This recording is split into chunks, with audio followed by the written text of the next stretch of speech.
Terbentuknya Kepulauan Indonesia. Bumi kita yang terhampar luas ini, diciptakan Tuhan Yang Maha Pencipta untuk kehidupan dan kepentingan hidup manusia. Di bumi ini, hidup berbagai flora dan fauna serta tempat bersemainya manusia dengan keturunannya. Di bumi ini, kita bisa menyaksikan keindahan alam, kita bisa beraktivitas dan berikhtiar memenuhi kebutuhan hidup kita. Namun, harus dipahami bahwa bumi kita juga sering menimbulkan bencana. Sebagai contoh, munculnya aktivitas lempeng bumi yang kemudian melahirkan gempa baik tektonis maupun vulkanis, bahkan sampai menimbulkan tsunami. Sebagai contoh, tentu kamu masih ingat gempa dan tsunami yang terjadi di Aceh, gempa di Yogyakarta, di Papua dan beberapa daerah lain, termasuk beberapa gunung api meletus. Bencana tersebut telah mengakibatkan ribuan nyawa hilang dan harta benda melayang. Fenomena alam yang terjadi itu merupakan bagian tak terpisahkan dari aktivitas panjang bumi kita sejak proses terjadinya alam semesta ratusan, ribuan, bahkan jutaan tahun yang lalu. Proses tersebut secara geologis mengalami beberapa tahapan atau pembabakan waktu. Berikut ini kita mencoba menelaah tentang pembabakan waktu alam secara geologis dan terbentuknya Kepulauan Indonesia terbentuk. Ada banyak teori dan penjelasan tentang penciptaan bumi, mulai dari mitos, sampai kepada penjelasan agama dan ilmu pengetahuan. Kali ini, kamu belajar sejarah sebagai cabang keilmuan. Pembahasannya adalah pendekatan ilmu pengetahuan, yakni asumsi-asumsi ilmiah, yang kiranya juga tidak perlu bertentangan dengan ajaran agama. Salah satu di antara teori ilmiah tentang terbentuknya bumi adalah teori dentuman besar, yang dikemukakan oleh sejumlah ilmuwan, misalnya ilmuwan besar Inggris, Stephen Hawking. Teori ini menyatakan bahwa alam semesta mulanya berbentuk gumpalan gas yang mengisi seluruh ruang jagat raya. Jika digunakan teleskop besar Mount Wilson untuk mengamatinya, akan terlihat ruang jagat raya itu luasnya mencapai radius 500 juta tahun cahaya. Gumpalan gas itu suatu saat meledak dengan satu dentuman yang amat dahsyat. Setelah itu, materi yang terdapat di alam semesta mulai berdesakan satu sama lain dalam kondisi suhu dan kepadatan yang sangat tinggi, sehingga hanya tersisa energi berupa proton, neutron dan elektron, yang bertebaran ke seluruh arah. Ledakan dahsyat itu menimbulkan gelembung-gelembung alam semesta, yang menyebar dan menggembung ke seluruh penjuru, sehingga membentuk galaksi, bintang-bintang, matahari, planet-planet, bumi, bulan dan meteorit. Bumi kita hanyalah salah satu titik kecil saja, di antara tata surya yang mengisi jagat semesta. Di samping itu, banyak planet lain termasuk bintang-bintang yang menghiasi langit yang tak terhitung jumlahnya. Boleh jadi ukurannya jauh lebih besar dari planet bumi. Bintang-bintang berkumpul dalam suatu gugusan, meskipun antar bintang berjauhan letaknya di angkasa. Ada juga ilmuwan astronomi yang mengibaratkan galaksi bintang-bintang itu tak ubahnya seperti sekumpulan anak ayam, yang tak mungkin dipisahkan dari induknya. Jadi di mana ada anak ayam di situ pasti ada induknya. Seperti halnya dengan anak-anak ayam, bintang-bintang di angkasa tak mungkin gemerlap sendirian, tanpa disandingi dengan bintang lainnya. Sistem alam semesta dengan semua benda langit, sudah tersusun secara menakjubkan dan masing-masing beredar secara teratur dan rapi pada sumbunya masing-masing. Selanjutnya, proses evolusi alam semesta itu memakan waktu kosmologis yang sangat lama sampai berjuta tahun. Terjadinya evolusi bumi sampai adanya kehidupan, memakan waktu yang sangat panjang. Ilmu paleontologi membaginya dalam 6 tahap waktu geologis. Masing-masing ditandai oleh peristiwa alam yang menonjol, seperti munculnya gunung-gunung, benua, dan makhluk hidup yang paling sederhana. Sedangkan proses evolusi bumi, dibagi menjadi beberapa periode sebagai berikut. 1. Azoikum, yaitu zaman sebelum adanya kehidupan. Pada saat ini, bumi baru terbentuk dengan suhu yang relatif tinggi. Waktunya lebih dari 1 miliar tahun lalu.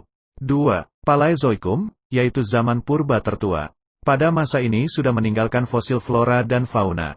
Berlangsung kira-kira 350 juta tahun.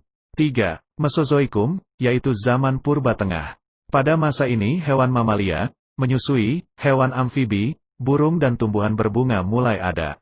Lamanya kira-kira 140 juta tahun. 4. Neozoikum, yaitu zaman purba baru, yang dimulai sejak 60 juta tahun yang lalu. Zaman ini dapat dibagi lagi menjadi 2 tahap, tersier dan kuarter. Zaman es mulai menyusut dan makhluk-makhluk tingkat tinggi dan manusia mulai hidup. Merujuk pada tarikh bumi di atas, sejarah Kepulauan Indonesia terbentuk melalui proses yang panjang dan rumit. Sebelum bumi didiami manusia, kepulauan ini hanya diisi flora dan fauna yang masih sangat kecil dan sederhana. Alam juga harus menjalani evolusi terus-menerus untuk menemukan keseimbangan agar mampu menyesuaikan diri dengan perubahan kondisi alam dan iklim, sehingga makhluk hidup dapat bertahan dan berkembang biak mengikuti seleksi alam.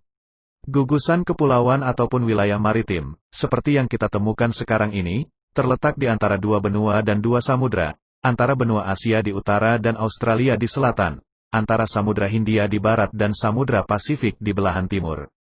Faktor letak ini memainkan peran strategis sejak zaman kuno sampai sekarang.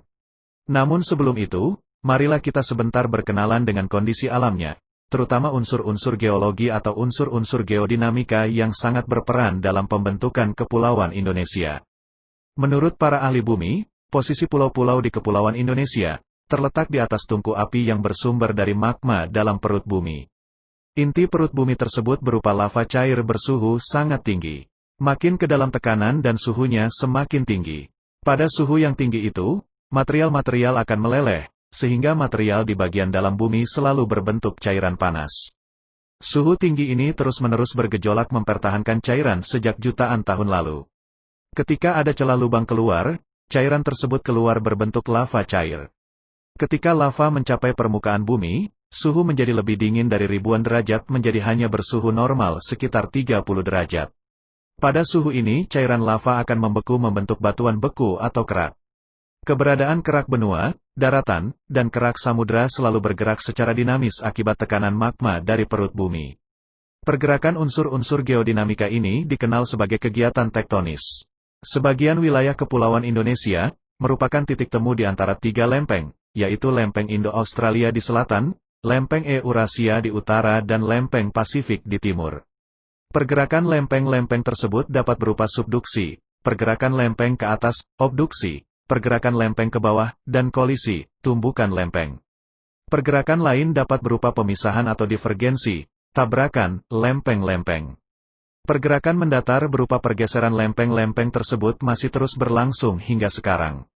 Perbenturan lempeng-lempeng tersebut menimbulkan dampak yang berbeda-beda. Namun, semuanya telah menyebabkan wilayah kepulauan Indonesia secara tektonis merupakan wilayah yang sangat aktif dan labil, hingga rawan gempa sepanjang waktu. Pada masa Paleozoikum, masa kehidupan tertua, keadaan geografis kepulauan Indonesia belum terbentuk seperti sekarang ini.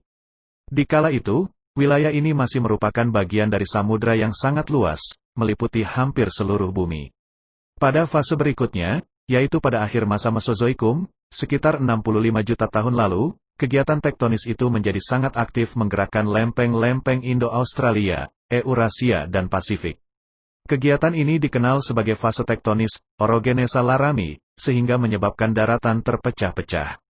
Benua Eurasia menjadi pulau-pulau yang terpisah satu dengan lainnya. Sebagian di antaranya bergerak ke selatan membentuk pulau-pulau Sumatera, Jawa, Kalimantan, Sulawesi serta pulau-pulau di Nusa Tenggara Barat dan Kepulauan Banda. Hal yang sama juga terjadi pada benua Australia.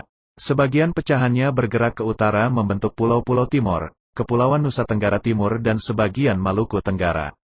Pergerakan pulau-pulau hasil pemisahan dari kedua benua tersebut, telah mengakibatkan wilayah pertemuan keduanya sangat labil. Kegiatan tektonis yang sangat aktif dan kuat, telah membentuk rangkaian kepulauan Indonesia pada masa